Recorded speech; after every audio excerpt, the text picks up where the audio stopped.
जय श्री कृष्णा। जन्माष्टमी के पावन पर्व की आपको बहुत बहुत बधाई और शुभकामनाएं। जन्माष्टमी का ये पावन पर्व भगवान श्री कृष्ण के प्रादुर्भाव का परम उत्सव है, जो कि पावन और पुनीत करने वाला है। श्री कृष्ण जो संसार के सृष्टा हैं, परम दृष्टा हैं, एक ही वे परम देव हैं जो नित्य लीलारत रहते हैं और समस्त ब्राह्मण, समस्त संसार के सभी जीव चराचर में जो भी दृष्टि गोचर हो रहे हैं, वो सब उनकी कृपा से ही गतिशील होते हैं, उनकी कृपा से ही सब कार्य करते हैं। एको देवो नित्य लीला अनुरक्तो भक्त व्यापी हृदयंतरात्मा, क्योंकि वेद वाक्य है ये। ऐसा कहा गया है कि एक ही परम देव हैं जो नित्य निरंतर लीला करते रहते हैं और वही सबके परम आश्रय भी हैं, परम गति भी हैं, क्योंकि भगवान ने स्वयं कहा है कि गतिर्भर्ता प्रभु साक्षी निवासः शरणम सुहृत्, कि भगवान कृष्ण ही सबकी परम गति हैं, सबके आश्रय दाता हैं और सभी का अच्छा करने वाले हैं, सुंदर करने वाले हैं, सभी का कल्याण करने वाले हैं और वो स्वयं मोक्ष के दाता हैं, वो स्वयं मोक्ष हैं, कैवल्यनाथ हैं। और एक यहाँ बात मैं आवश्यक है जो कहना चाहूंगी कि इस कृष्ण जन्माष्टमी के पावन पर्व पर आप नाचिए, झूमिए, गाइए, भजन गाइए, स्तुतियां गाइए, उनके स्तोत्रों को गाइए, उनका स्तवन करिए, परंतु साथ ही साथ भगवान कृष्ण के द्वारा जो आदर्श स्थापित किए गए हैं, जो जीवन उन्होंने जिया है, कठिनाइयों को सह करके भी प्रतिष्ठित पुरुषों को जीवन को जीना पड़ता है, क्योंकि उनके द्वारा किए हुए कार्यों का अनुसरण पूरा संसार करता है।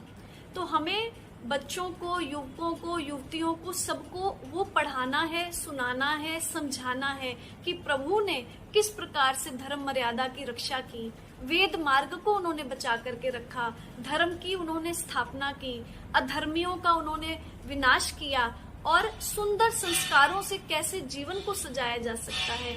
इसीलिए महापुरुषों का जीवन और भगवान का जीवन पढ़ना, सुनना और अनुपालन करना आवश्यक है, क्योंकि जो संत जन है वो ऐसा कहते हैं कि जब माँ भगवती का जागरण होता है तो जागरण में जब तक माँ तारा रानी की कथा नहीं हो जाती तब तक जागरण संपूर्ण नहीं माना जाता। उसी प्रकार भगवान की कृष्ण कथा को जब तक हम पढ़ेंगे नहीं, सुनेंगे नहीं, उसके अनुसार अपने जीवन को परिवर्तित नहीं करेंगे, तब तक हमें पूर्ण लाभ नहीं मिल पाएगा। भजन, यजन, स्तवन, उपासना, अर्चना करनी परम आवश्यक है और उनके द्वारा बताई हुई शिक्षाओं को हृदय में स्थापित करना और अपने जीवन को बदलना परम आवश्यक है। भगवान तो वो है जो इस संसार के कण कण में है। बीजम माम सर्वभूतानां विद्धि पार्थ सनातनम। भगवान कहते हैं कि इस संसार में मैं बीज रूप हूँ, मैं पिता हूँ, मैं ही इसे उत्पन्न करता हूँ, मुझ में ही स्थित होता है और मुझ में ही ये लय भी हो जाता है। मम योनिर महद ब्रह्मा तस्मिन् गर्भम ददाम्यहम् संभव सर्वभूतानां ततो भवति भारत। भगवान ही इस संसार को प्रकट करते हैं। इस संसार में जो गतिशीलता है, जो इस संसार में चेतन तत्व है और भगवान की जो आह्लादनी नारायणी शक्ति है, वो भगवान की अध्यक्षता में कार्य करके और समस्त जीवों को गति प्रदान करती है। और इस जीवन में पुरुषार्थ करके भक्ति को आप अपने जीवन में ला करके अपने मोक्ष के मार्ग स्वयं खोल सकते हैं। उसके लिए आपको संतों की शरण यदि मिल जाए, परम वेदा जो परम ब्रह्म से एकाकार हुआ जो महात्मा है, यदि उसकी शरण आपको मिल जाती है तो आपके लिए भक्ति भी सुगम हो जाती है और मोक्ष के मार्ग भी आपके लिए खुल जाती है। भक्ति तात अनुपम सुख मूला, मिलई जो संत होई अनुकूला, मानस में गोस्वामी जी ने कहा है। इसीलिए संतों का संग, महापुरुषों के जीवन चरित्रों को पढ़ना, उन्हें सुनना, उनका श्रवण करना, अनुपालन करना आवश्यक है। हमारी भारत की भूमि महान है, वंदनीय है। यहाँ तो कण कण में हम ईश्वर का दर्शन करते हैं। ईशावास्यमिदं सर्वं यत्किंच जगत्याम जगत् तेन त्यक्तेन मुंजिता मागृदा कस्य स्विद्धनम्।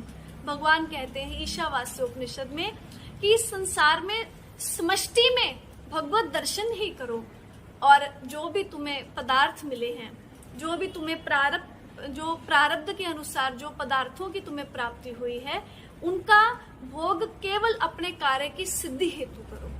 हमने उन भोगों में उन जो साधन है, जो पदार्थ है, उसमें आसक्त नहीं होना। हमें प्रभु चरणों की अनुरक्ति चाहिए, क्योंकि जो आसक्ति है वो बंधन का मार्ग खोल देती है, और प्रभु चरणों की जो अनुरक्ति है वो आपको संसार से उभार करके और जन्म मृत्यु के चक्र से मुक्त करके और भगवत धाम की ओर आप चले जाते हैं जब भी आपकी जीवन यात्रा पूर्ण होती है। भगवान की कथा तो अमृत से भरी हुई है। तब कथामृतम तप्त जीवनम कवि भीरीडितम कल्मशापहम श्रवण मंगलम। ये तो सुनने से आपका मंगल करने वाली है, आपके पाप ताप संताप को दूर करने वाली है, और ये अमृत से भरी हुई है। तो इसीलिए हमारे जीवन में भगवान की कथा, भगवान के प्रसंग, भगवान की स्तुति, भगवान की भक्ति, भगवत नाम का स्मरण, हमारे जीवन में उनके चरणों का चरणामृत होना चाहिए। हमारे जीवन में प्रमुख अंग होना चाहिए कि हम भगवान की सेवा करके और उनके चरणों का अमृत लें, उनकी आरती। हमारे जीवन में भगवान की भक्ति की प्रमुखता होनी चाहिए, क्योंकि भक्ति से ही आपके जीवन को जो है सुंदर रोशनी मिलेगी, मोक्ष का मार्ग मिलेगा और भगवत प्रेम आप प्राप्त करेंगे। भगवता आनंद, ब्रह्मानंद की अनुभूति केवल भक्ति ही करा सकती है। और भक्ति से क्या होता है कि कलोर भक्ति कलो भक्ति कलो भक्ति कृष्ण पुरस्थिता, फिर आपके जो अंतःपुर में भगवान आकर के स्वयं स्थित हो जाएंगे। भक्ति की ऐसी महिमा है, बड़ी भारी महिमा भक्ति की बताई गई है। इसीलिए जन्माष्टमी का पर्व हो, चाहे रामनवमी का हो, चाहे कोई भी हो, हमारे जीवन में भगवान के भजन की प्रधानता होनी चाहिए और उनकी कथाओं को, उनके सत्संग को, उनके दिए गए उपदेशों को सुने, क्योंकि जो प्रतिष्ठित पुरुष होते हैं वो संसार में कष्ट सहकर के भी आदर्शों को स्थापित करते हैं। किनके लिए करते हैं? हमारे लिए करते हैं। यद्यदाचरति श्रेष्ठ तद्देवे तरो जना सा यत् प्रमाणम कुरुते लोकस्तनु वर्तते। तो हमारे लिए ही वो ये जो है आदर्शों को स्थापित करते हैं। और भगवान की तो अनंत कृपा, अनंत कलाओं से वह परिपूर्ण है। कई बार सुनने में आता है, लोग कहते हैं कि कृष्ण में 16 कला हैं, अन्य देवता में इतनी कलाएं हैं। तो यहाँ पर एक बात मैं स्पष्ट करना चाहती हूँ।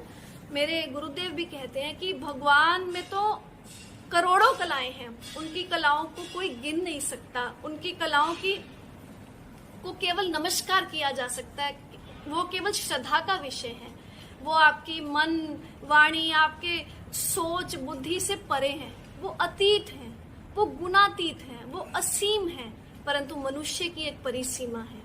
जब भगवान ने सृष्टि की रचना की, ऐसा उपनिषदों में वर्णन आता है, जब सृष्टि की उन्होंने रचना की तो सबसे पहले उन्होंने प्राणों को रचा। स प्राणम सृजत प्राणम सद्राम खम वनो ज्योति वायु पृथ्वी इंद्रिया मनो अन्नम मनादि वीर्यम तपो मंत्राः लोकाः लोकेषु कर्मच।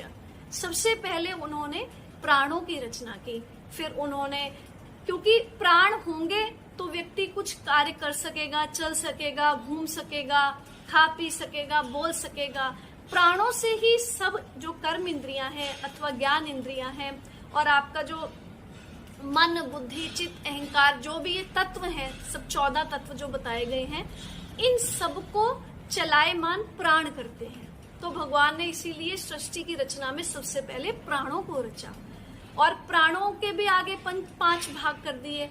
मुख्य प्राण आपके मुख में और नासिका में रहते हैं, और जो 5 प्राण है, उदान प्राण, अपान प्राण, समान प्राण, व्यान प्राण, ये जो 5 प्राण है, अपान प्राण, ये आपके शरीर में इनके अलग अलग इनकी भूमिकाएं हैं। तो प्राणों को रचा, फिर श्रद्धा को भगवान ने प्रकट किया, फिर 5 महाभूत बनाए, 5 महाभूतों से 5 तन्मात्राओं का उन्होंने सृजन किया, और फिर उसके बाद उन्होंने मन की रचना की, मन को रचा, फिर अन्न को रचा। अन्न खाएगा तो जीव के भीतर तेज की उत्पत्ति होगी जो उसकी देही को पोषित करेगी। फिर उसे रचा, फिर तप को रचा कि ये जीव अन्न खाएगा, इसकी देही में तेज होगा, ये पोषित होगा तो तप की ओर निकलेगा, तो तप करेगा।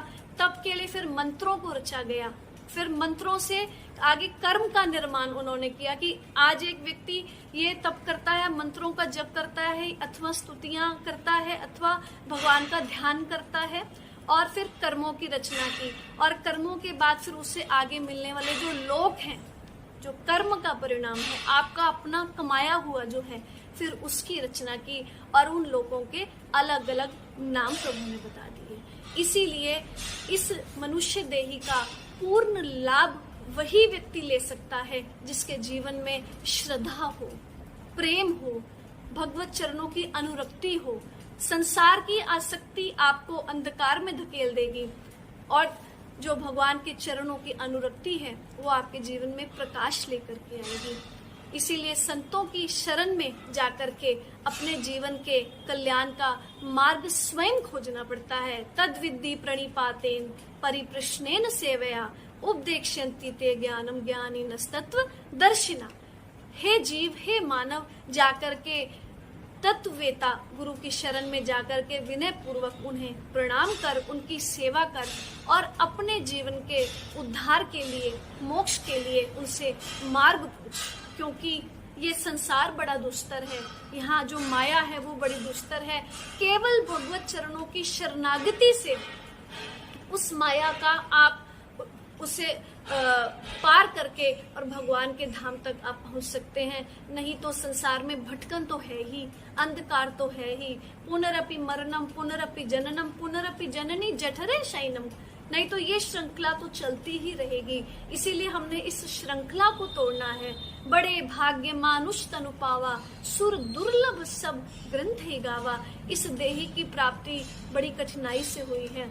इस देही को तो देव भी तरसते हैं, और वो मनुष्य ही बुद्धिमान है जो इसे प्राप्त करने के उपरांत भगवान की सेवा शुश्रूषा में, भगवान के अर्चन वंदन उपासना में अपने ध्यान को, अपने चित्त वृत्तियों को लगाते हैं। इसका अर्थ ये नहीं कि आपने अपने घर के कार्य, अपने धर्म को छोड़ देना है, बिल्कुल नहीं।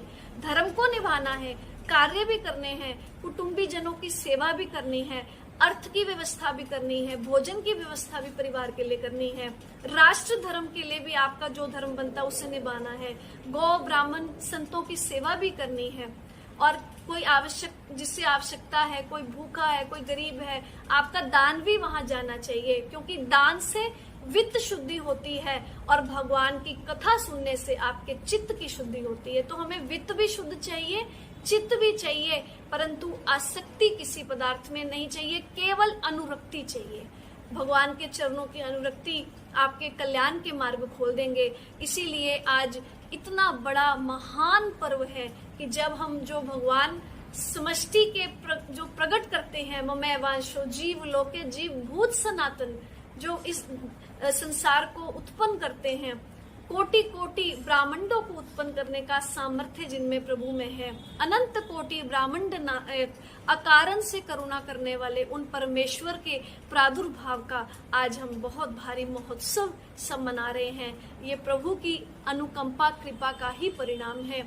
ऐसे पावन पर्व पर हम संकल्प लें कि हम धीरे धीरे अपने विकारों को छोड़ करके और अपनी चित्त वृत्तियों को भगवान की स्तुति में, भगवान के चरण कमलों में हम लगाएं।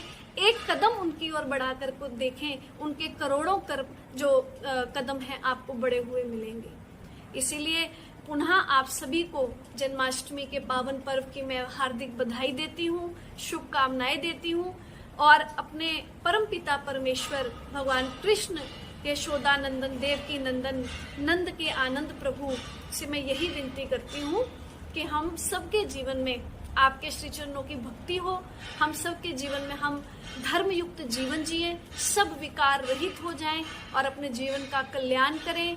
आपके चरणों से प्रेम हमें हो। बोलिए कृष्ण कन्हैया लाल की जय, नंद के आनंद भयो, जय कन्हैया लाल की जय। श्री राधे।